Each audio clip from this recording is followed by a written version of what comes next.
Good afternoon, everybody. Thank you so much for attending AdTech's webinar on creating your own assembly line style migrations, continuous integration for database deployments. My name is Brendan Kaplan. I'm a senior marketing specialist here at AdTech. We're very excited that you've tuned into our webinar today. We've got a lot of great information for you. We're going to be recording this video, so if anybody wants to see it later on or pass it around to your friends, we'd be most happy to do that. We will be mailing out a link to the video at the conclusion of the webinar. So, what would life be like if database migrations and deployments could take place just as easily as maintaining a code repository? Well, here at AdTech, we've had that exact thought a few times, and we've developed a solution called Ionize that makes it so.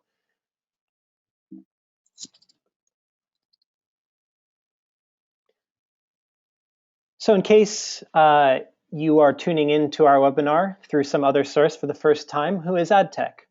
We're software configuration specialists, and we've been providing professional software services for over 8 years. We're Atlassian experts, and we're very excited to be so. And some of the Atlassian services that we offer include managed hosting, build automation, custom development, including plugin development, agile workflow consultation, as well as general consultation. And these days, Atlassian speaks for itself, but in case you are still not familiar, Atlassian are the developers of the wildly popular collaboration software for teams, Jira and Confluence for issue tracking and content management, respectively. Atlassian has been ranked as a leader in the software industry by Gartner, and currently over 30,000 companies are using Atlassian tools to power their software teams.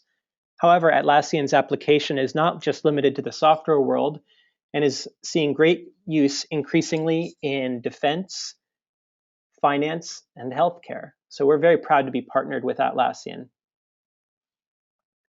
As I said, my name is Brendan Kaplan. I'm a senior marketing specialist here at AdTech, and our technical presenter today is named Himanshu. He's one of our senior DevOps engineer. So whenever Himanshu does a presentation, there's always really great information attached to it. So I'm very excited to see what he's going to give to us today, and I know you should be too.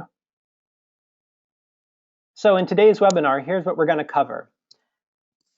Let's say that we have a few developers, Sid Barrett and Roger Waters, very apropos names for today. And they are checking in different changes on a database project that they're working on. Sid checks in changes, and Roger checks in changes.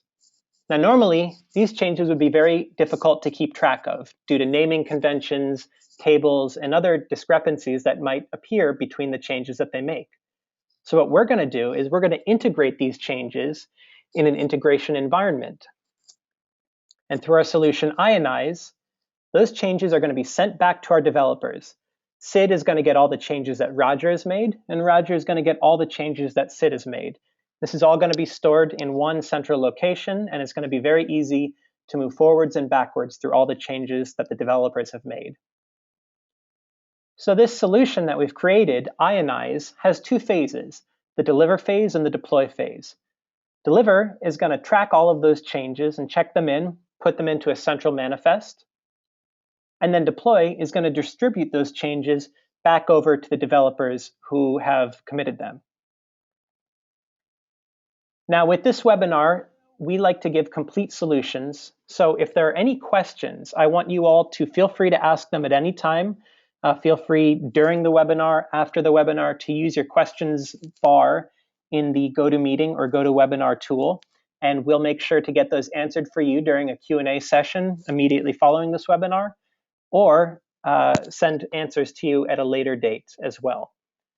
So that concludes the introduction to the webinar. I'm now going to turn you over to Himanshu, our technical lead for this presentation. Just bear with me for 1 second, and he's going to go ahead and kick off the webinar, Creating Your Own Assembly Line Style Migrations, Continuous Integration for Database Deployments. Thanks very much, and see you on the other side.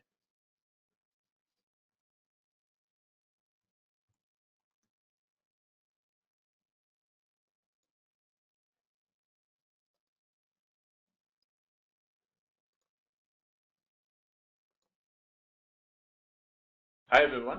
Hope you can see the screen that I'm sharing. All right, thanks for the introduction, Brendan. So like Brendan mentioned, we are now moving on to the practical demo portion of this webinar. And Brendan already briefly introduced the Ionize solution and how it's broken down into the deliver and deploy phase. And we will use a real-world example to see how AdTech and some of our clients are utilizing the solution to automate the delivery and deployment of database changes and making it seamless all the way from developer environment through integration, QA, and eventually in production. So what we have right now on the screen is the integration environment for an application called Iris. Iris is a web application developed by AdTech, and the data store it's using is MySQL. So we will see how Ionize fits into all of this. We will begin by navigating to the timesheets feature of the Iris application. And right now we can view the timesheets submitted by different employees. And in particular, we would like to see the status column displayed. In the status column, we can see the status of the timesheet, which could be either submitted, approved, or declined. But we see that in the status column, right now, there is also a string current status that is prepended before the submitted or approved string. And this change is coming from the database.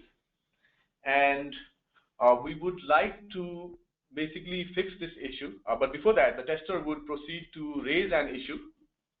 So we can click on the Jira Capture icon. Jira Capture is an in-browser extension that complements Jira itself.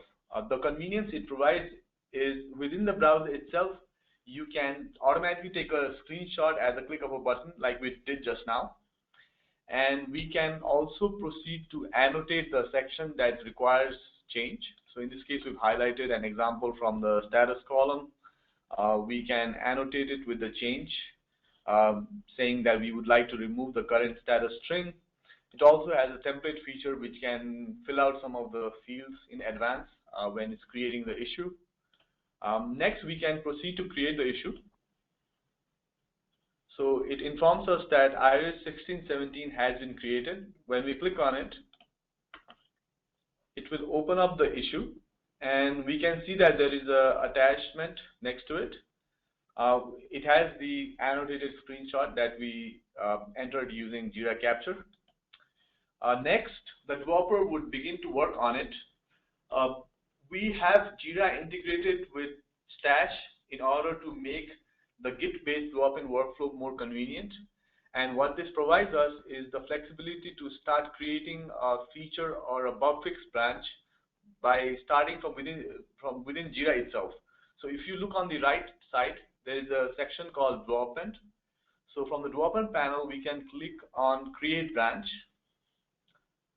So when we click on create branch, Jira will redirect us to Stash, and we can see that it has already pre-selected the repository for the Iris project. And then we also select the source branch.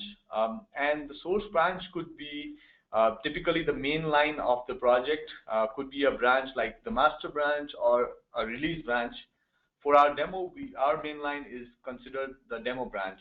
And also to note that the application that is currently deployed on the integration environment is basically from the demo branch.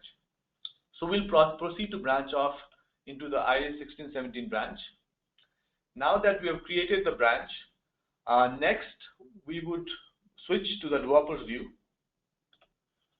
So right now we are at the terminal, and we can see that we are at the terminal of the user called John. So John is one of the developers we have in our team, and this particular issue it will be worked on by John.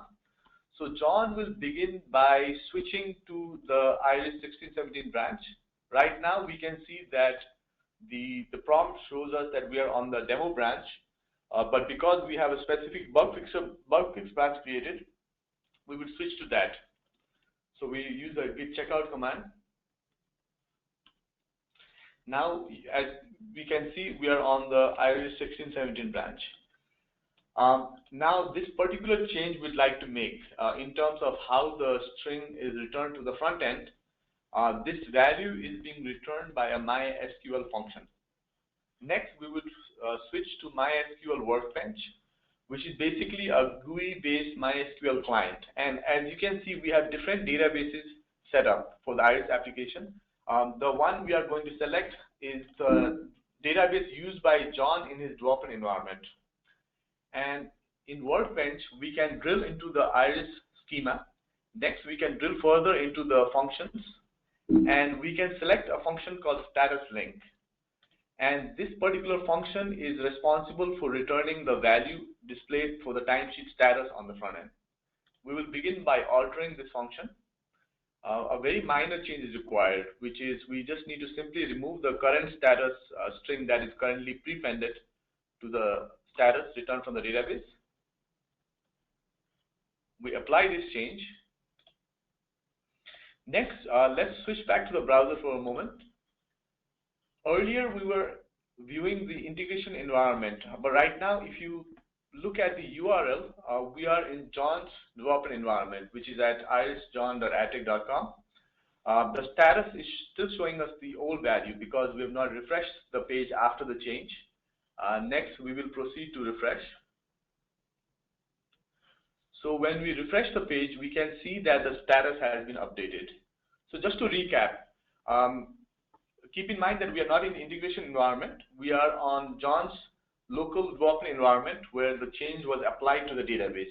And so far, this is a typical development workflow for a change that requires any change in the database. But now, in a typical scenario where there is no automation in place, or when our solution is missing, we would rely on the fact that John would need to make a note for the DBA that this particular change needs to be applied to the database in the integration environment. And there's a good amount of chance that John may perhaps forget to note that. So we have to rely on the fact that John or any developer who's making change to the database will also remember to add that to the release notes of the application. And then we also have to make the assumption that the DBA would also remember to apply the change to the correct environment. And many times, this may not be caught even all the way through production, especially when there is a subtle change like the one we made just now. So how do we solve this? Well, we solve this with the help of our ionized solution. So next, we will switch to the terminal again. And as we saw earlier, we are currently in the Iris 1617 branch. So the way Ionize works is by enabling us to version control the entire database schema along with the table structure, the stored procedure, and functions. And the developer does not need to manually generate any of these. The Ionize solution based on the delivery step would automatically generate it for us. So let's see that in action. So we need to invoke a command built into Ionize called add_deliver. When we apply this command, it will start to analyze the database.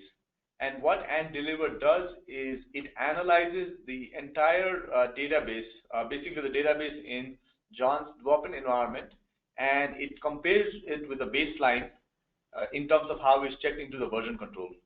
And in the debug output, we can see there is a particular line which shows us that a file called statuslink.sql is different.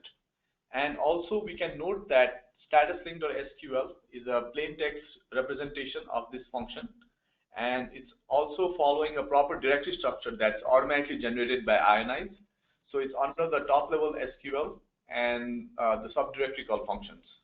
And if we list the files, we can see in fact that it has all the functions in the database in the form of plain text SQL files. Next, we can now pretend that, we can basically treat this as any other source code in the repository. So we can utilize Git capabilities like Git status that shows us that a particular file has been changed and it's pending commit. We can also use Git diff, and we can see the diff generated, which shows the particular change that we made. Next, we will proceed to add this file to the staging area in Git. The next step would be to commit this. Now, while we commit this, we will also include the Jira issue key, which is integral to the integration between Jira and Stash and Git, because that way it creates an automatic traceability between source code and issue. And that enables us to track source code changes from the issue and vice versa. So we commit this change. Next, we will proceed to push this change to the Stash server. We can go back to the browser. We go back to Stash. We were browsing the Iris 1617 branch, but let's go to the commit section. In the commit section, we can see that there was a commit done a moment ago. And if we click on the commit ID, it will display the diff. Pretty much it matches what we looked at from the command line. And this way we are assured that this change has been checked into Stash as well. Now, the immediate benefit we can see is it's very easy to trace all the database level changes. Whereas in the past, it might have been more of a black box where there was no visibility or less visibility into what are the database changes being performed. But now by enabling us to treat database changes like source code, we're able to utilize the functionalities of Stash and Git to look at the diff, look at what's being changed and who has changed it, and also when was it changed. And there's also an option to post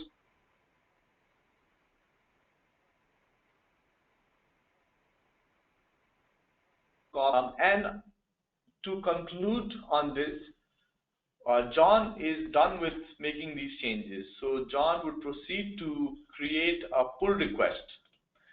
So a pull request, if you're not familiar in Stash, is a feature that enables us to create a code review request to the peers or the lead in the team. And it also acts as a way to do a single click merge into the main line. So in this case, we have selected the reviewer. So the reviewer can look at the changes as well as if the reviewer is satisfied with the changes, can merge this with a single click. But we will get back to this later. Right now, let's switch our focus back to the Iris application. And if you pay attention to the URL, we are no longer in John's development environment because John is done making the changes. We switch our focus back to the integration environment. And just to recap, the timesheets page will still show us the old change because the change performed by John is pending merge in Stash. And even after it has been merged in Stash, it still needs to be deployed to the database linked with the integration environment. And we will see in a moment how this will be automated using the Ionize solution. But for the time being, we will switch gears to a different feature in in Iris. We click on the dashboard. So in the dashboard of the Iris application, there is a feature to post a message. And we will begin by testing this functionality. We would like to post a good amount of text. So we can perhaps select a paragraph of text from our example page, and we will paste this into the message option. When we refresh the page, we notice there's an issue. We pasted an entire paragraph of text, but it seems to have truncated the message at a certain length, and that length is 50 characters. Now, this is related to the underlying database schema of this particular feature. The underlying database schema of this feature has a maximum limit of 50 characters for the message. And the tester discovered that that would not be sufficient if the user would like to post a longer text. So the tester would again begin by raising a bug. So the tester can conveniently click on the Jira capture icon. And like before, we can proceed to annotate and clarify the issue further.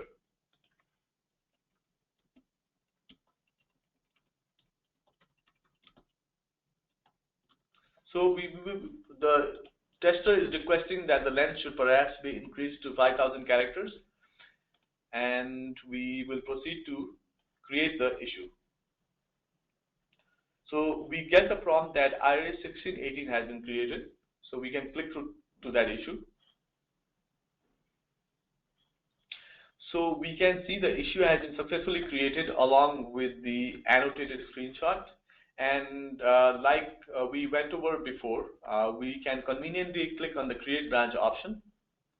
And similar to the last example, we can select our branch name to match the Jira issue key, and we click on create branch.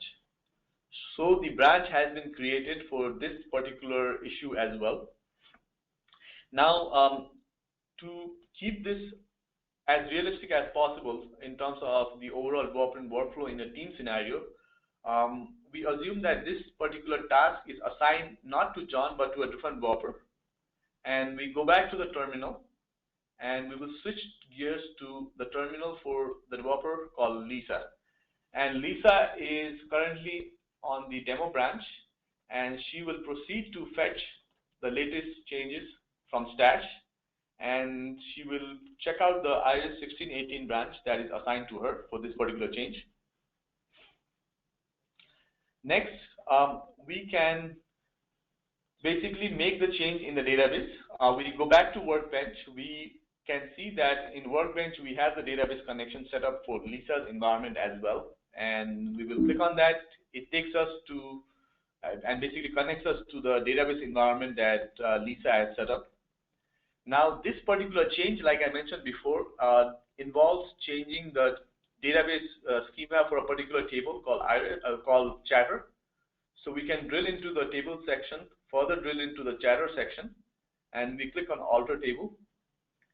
In alter table, we can see the maximum length is set to 50 for the column called message. So we can proceed to increase this to 5,000 in order to fix this issue. We can apply this. Now, Lisa would like to verify that it has been correctly applied, so she can go back to the browser. She can go back to her local development instance of Iris, and she can proceed to paste the block of text from earlier.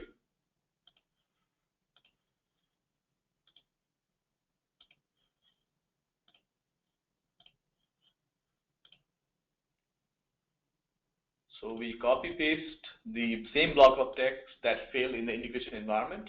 We post it, and when we refresh the page, so we can see that this time we were able to copy paste the entire block of text, which indicates that the database table schema change has been successfully applied. And again, let's use the convenience provided to us by the INI solution. So all Lisa would need to do is run the and deliver command. And in the and deliver command, we can see how it's analyzing the entire database structure, and it detected a single change for the chatter table. And like the last example, it has saved it as in the form of a plain text file with the changes. We can run the git status command, which shows us that the particular file has been changed. We can further guarantee the change by running the git diff command, which should show us the exact change performed. And git diff confirms the change because it shows that the only difference is the change in the maximum character length for the message column. So all Lisa would need to do next is to add this particular file, and she will commit it and make sure that iOS 16.18 is mentioned in the commit message. Also, as a side note, if we'd like to enforce that the developers don't miss adding the issue key, there is an add-on available for Stash that can enforce that.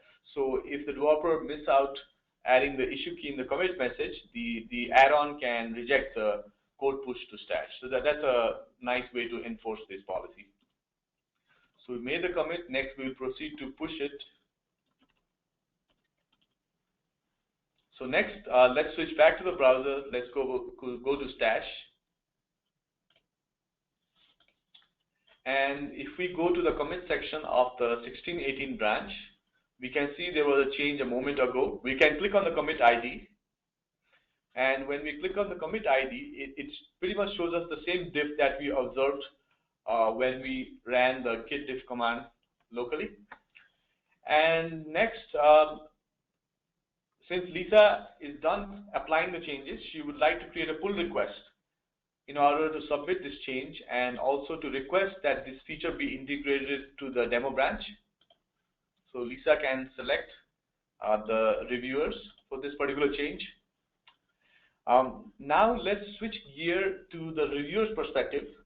So for the reviewer, whether it's a database change or a source code change, we've eliminated the whole difference that would normally exist without the ionized solution.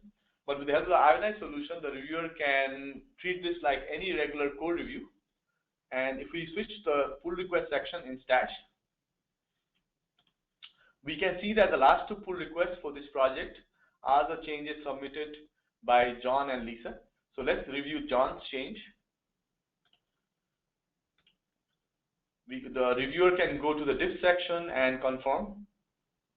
And if this looks good, the reviewer can accept the change and merge. And we can see that the reviewer is now about to merge this to the demo branch, which in our case is the main line.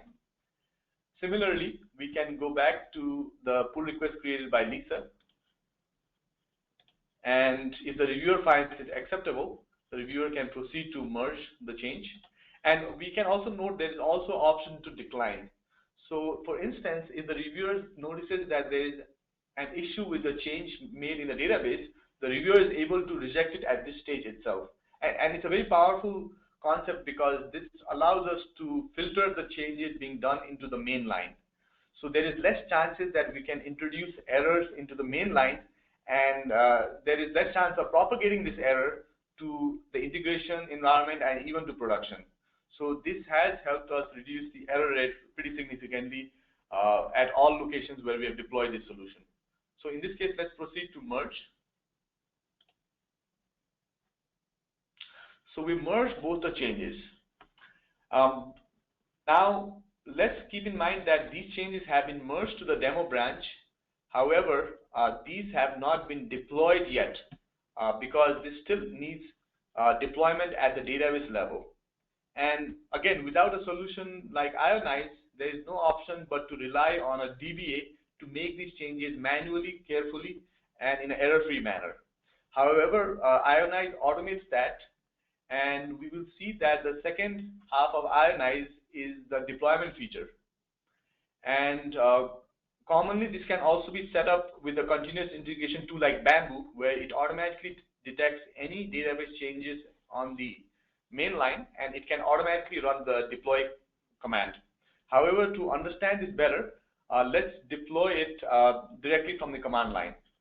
So we can switch back to the browser, and to confirm that changes have not been applied yet, if we go to the timesheets, we can see that it's still showing us the older state of this feature. And the same would also apply for the message posted and the character length around it. But let's switch back to the terminal for now. Let's go back to the integration environment this time around. Right now we are on the demo branch. However, we do not have the most current version of the demo branch. So we can begin by pulling the changes from Stash. So the git pull command acts as a shortcut to two steps. It basically fetches the changes from the demo branch as well as automatically merges it. And we can confirm the changes because the git pull command displays that the two changes were successfully merged. Next, in order to deploy these changes automatically, the user would simply need to run the and deploy command offered as a feature of Ionize. And in the debug output of and deploy, we can see that it successfully detected a difference in the status link function as well as applied it. Similarly, it detected a change in the chatter table and the message column that we modified, and it has successfully applied those changes as well. Now, we would like to confirm these changes at two levels. Let's first confirm these changes from the functionality of the application itself. So we can switch back to the browser.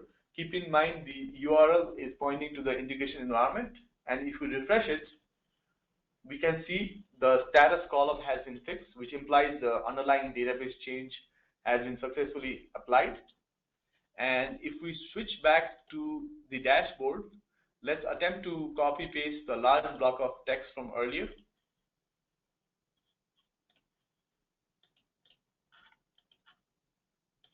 And if we refresh this,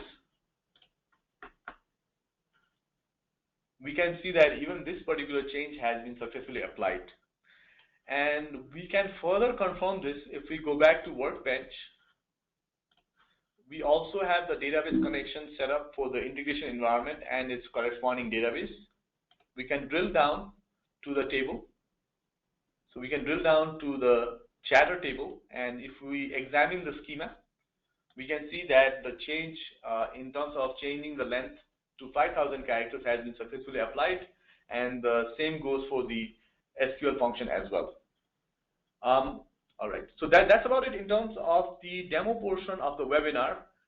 Next, we will open the floor for Q&A, and we will wait for a couple of minutes to see if any of the attendees have any questions, and we'll attempt to answer those. So if you have any questions or queries, please feel free to post it to the question section of GoToWebinar, and we'll attempt to answer those.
Okay, so it looks like we have two questions from Amanda and William. So Himanshu, would you like to answer one of those first? Sure. So one of the questions is from Amanda, and the question posted by Amanda is, what if two developers make changes to the same function? Now that's the whole beauty of this solution, is that because we treat any changes to the database like any change to source control, to the source code rather, um, Git and Stash would be able to basically combine both the changes, and even if there is a merge conflict, we treat it like a merge conflict resolution for source code. And once we have an integrated version, we can deploy that. So both developers making change to the same function is a non-issue. So the next question comes from William. And William asks if this product depends on any of the Atlassian products, and he also asks, seems that it stands on its own, but could you clarify? That's an excellent question, William.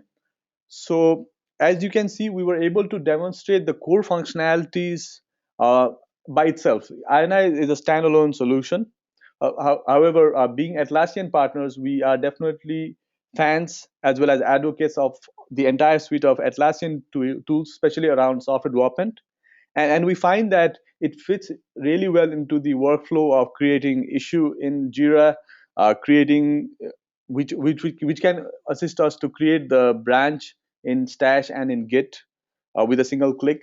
And eventually, it also enables us to plug it into the continuous integration pipeline. And any CI tool can plug this in, because The ionized solution is based on Ant, and any CI tool, whether it's Bamboo or Jenkins or any industry-wide tool, can invoke Ant as part of the build and deployment process. So the solution stands on its own, but we definitely feel that the Atlassian tools complement this really well.